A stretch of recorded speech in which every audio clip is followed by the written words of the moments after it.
Salut tout le monde, bienvenue dans ce nouveau tuto pour débutants sur Max. Aujourd'hui, on va voir ensemble les grands principes de la synthèse soustractive et on va apprendre comment appliquer ces principes pour créer son propre synthétiseur dans Max.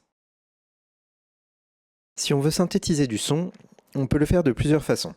L'une d'entre elles est de mixer ensemble plusieurs sons simples pour obtenir un son complexe. C'est le principe de la synthèse additive.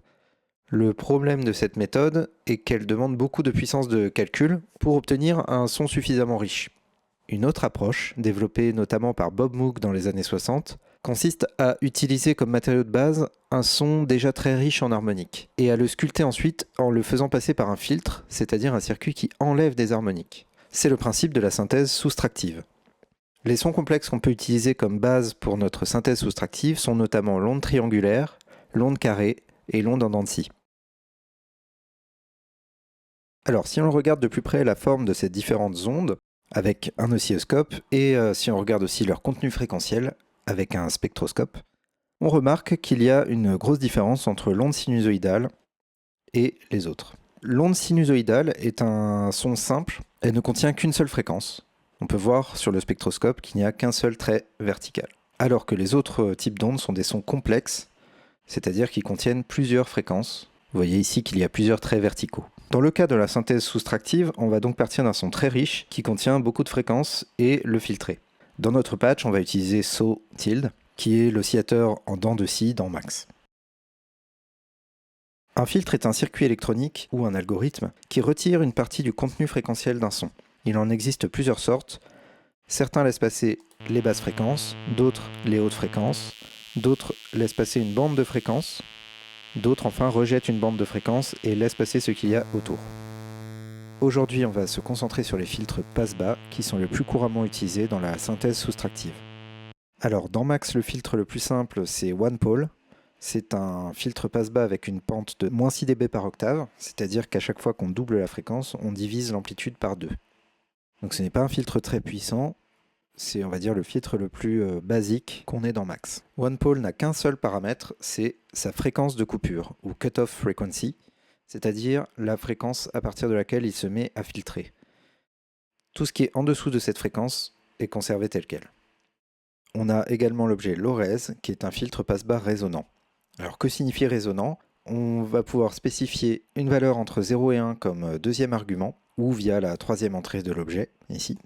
Plus cette valeur est élevée, plus la pente du filtre sera importante, mais plus on aura une amplification des fréquences autour de la fréquence de coupure.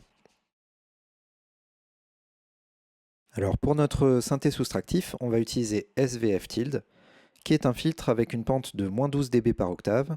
Donc à chaque fois qu'on double la fréquence, on divise l'amplitude par 4.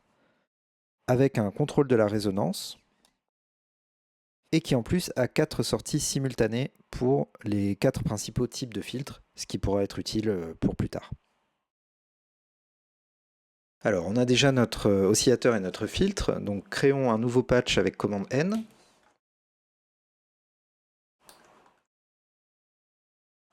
Et connectons notre oscillateur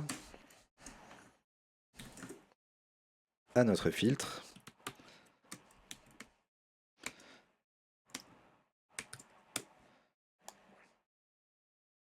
Comme ceci. On va ajouter un contrôle de volume avec Live Gain. Et on va connecter tout ça à la sortie de notre carte son avec Easy DAC.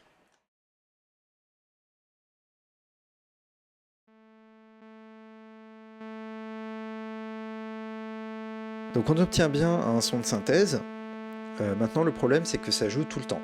Je voudrais pouvoir contrôler le niveau du signal pour que ça ne joue que quand je le souhaite, par exemple quand j'appuie sur une touche de mon clavier MIDI. Pour ça, il me faut un objet qui change l'amplitude de mon signal.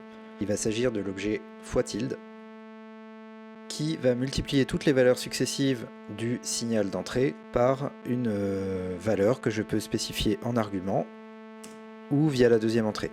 Donc ici je vais écrire x tilde 0 pour initialiser à 0. Puis j'utiliserai la deuxième entrée pour contrôler mon amplitude.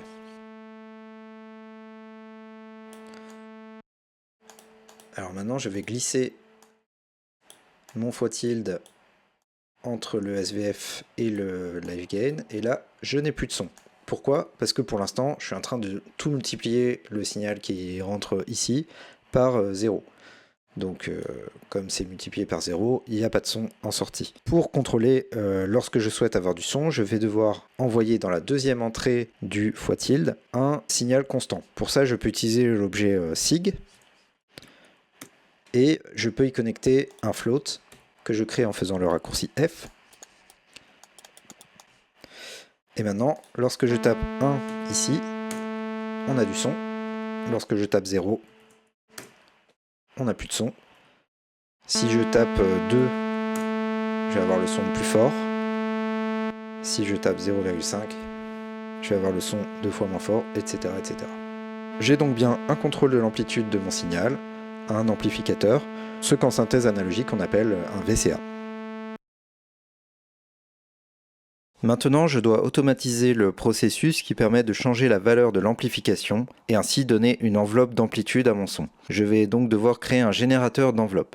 Alors si vous avez suivi le premier tuto de cette série, vous vous souvenez peut-être qu'on avait créé une enveloppe basique grâce à l'objet line. Aujourd'hui, on va créer une enveloppe un peu plus complète et surtout un type d'enveloppe très utilisé en synthèse soustractive, l'ADSR. L'enveloppe ADSR est constituée de 4 étapes: l'attaque, le decay, le sustain et le release, auxquels vont correspondre 4 paramètres réglables. Les 3 premières étapes se déclenchent lorsqu'on appuie sur une touche, la dernière se déclenche comme son nom l'indique lorsqu'on relâche la touche. Lorsque j'appuie sur une touche, l'enveloppe va partir de 0 et aller jusqu'à son niveau maximum, pour le moment disons 1, en un certain temps. Et ce temps, c'est ce qu'on appelle le temps d'attaque, c'est le premier paramètre de la DSR.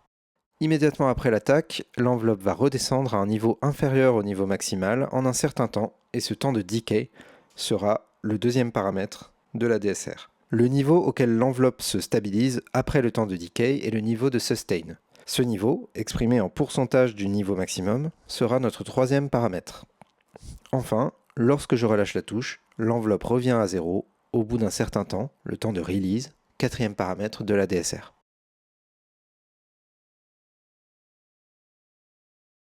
Alors dans Max, c'est assez simple, on a l'objet ADSR tilde qui va faire ça pour nous. Créons-le avec des valeurs initiales arbitraires. Par exemple, on va mettre 10 millisecondes d'attaque, 10 millisecondes de decay, un sustain de 0,5 et puis 100 millisecondes de release. Alors regardons avec l'objet scope tilde ce qui sort de ADSR tilde. Lorsqu'on lui envoie successivement un message 1 puis un message 0,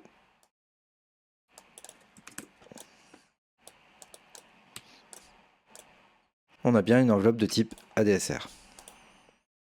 Alors dernière chose, si au lieu de mettre le message 1, j'envoie par exemple un message 0,7 par exemple,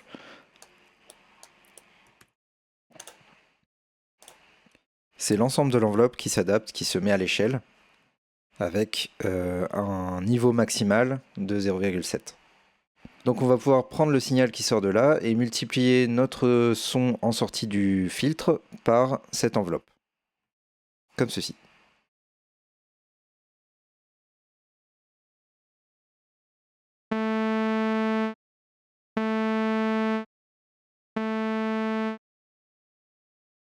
Maintenant, si je veux, je peux changer les paramètres de mon ADSR. Par exemple, on peut mettre une attaque plus longue.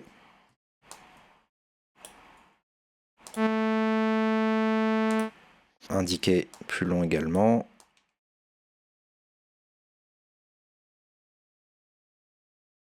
Et je vais mettre un release très long.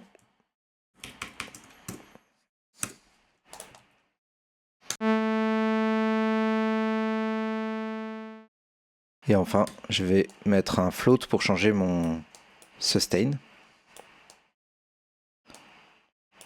Et ce que je vais faire, c'est que je vais limiter ce float entre 0 et 1 avec les attributs minimum et maximum.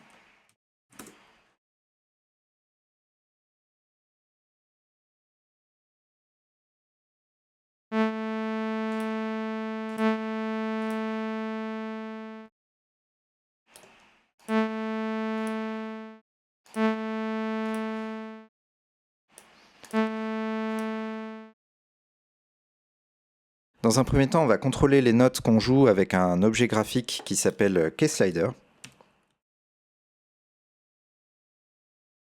et qui représente un clavier MIDI.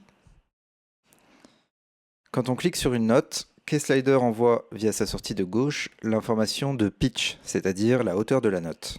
On voit que via sa sortie de droite, il va envoyer une valeur entre 1 et 127 lorsqu'on clique sur une note. Il s'agit de la vélocité qui correspond normalement à l'intensité avec laquelle on appuie sur la touche d'un clavier MIDI. Ici, la vélocité dépend de l'endroit où on clique sur l'axe vertical de la touche. Alors je peux dans un premier temps utiliser l'information de pitch ici pour contrôler la fréquence de l'oscillateur. Pour ça, je dois utiliser l'objet M2F afin de convertir les notes MIDI en fréquences.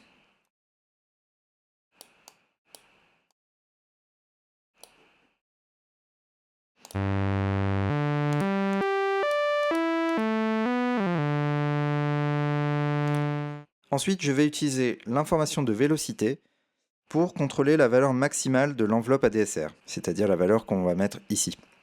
Comme je sais que mes valeurs de vélocité sont comprises entre 1 et 127, je peux tout simplement diviser par 127 pour obtenir des valeurs entre 0 et 1. Ainsi, lorsque j'aurai ma vélocité maximale de 127, j'aurai 127 divisé par 127, j'aurai 1. Lorsque j'aurai par exemple 64, j'aurai 127 divisé par 64, donc à peu près 0,5. Selon la vélocité avec laquelle j'appuie sur la note, mon ADSR s'adapte. Maintenant, le problème, c'est que ça joue tout le temps, puisque mon objet ADSR TIL ne reçoit jamais de 0. En effet, dans son mode de fonctionnement par défaut, l'objet KeySlider n'envoie pas de message de type note off, c'est-à-dire de messages avec une vélocité de 0, qui sont les messages MIDI qui correspondent au relâchement d'une touche. Pour qu'il envoie ce genre de message, il faut activer le mode touchscreen, et pour cela, on va aller dans l'inspector, et on va aller ici, dans Display Mode, Touchscreen. Et là, on voit qu'à chaque fois que je lâche ma souris, il envoie bien le message de vélocité 0 qui correspond au message note off.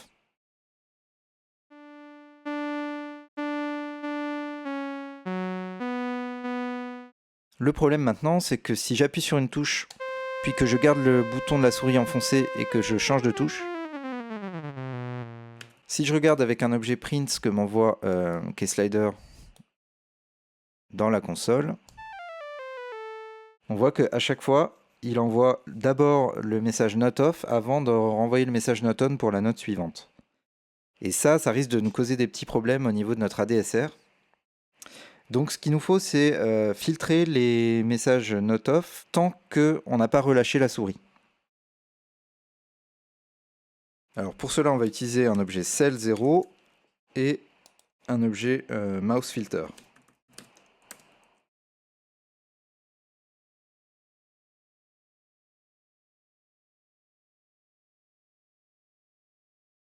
Donc cell0 va envoyer un bang via sa sortie de gauche à chaque fois qu'il reçoit un 0.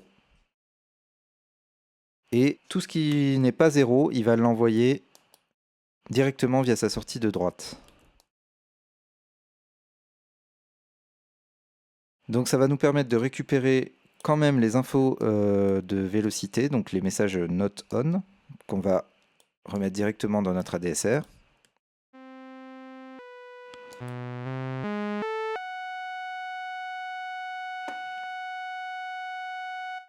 Et maintenant, on va utiliser le bang qu'il envoie via sa sortie de gauche pour banger un message 0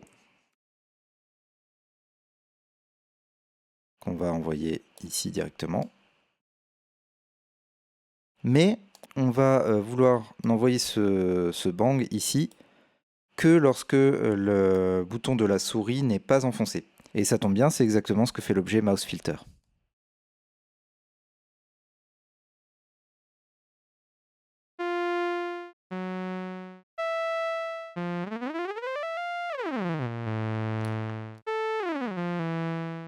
Lorsque le bouton de la souris est enfoncé, Le bang arrive ici, mais il ne passe pas le filtre, donc il ne passe pas l'objet mouse filter. Par contre, dès qu'on lâche la souris, le bang passe le mouse filter et le 0 est bien envoyé ici. Alors, dernière petite chose, on va aller dans l'inspector de notre ADSR tilde et on va activer le legato mode. Ce qui va permettre que à chaque fois que notre ADSR reçoit une nouvelle note, un nouveau note on, il ne va pas essayer de repartir de 0 pour refaire son attaque depuis 0, mais il va partir de là où il est actuellement, c'est-à-dire la valeur de sustain.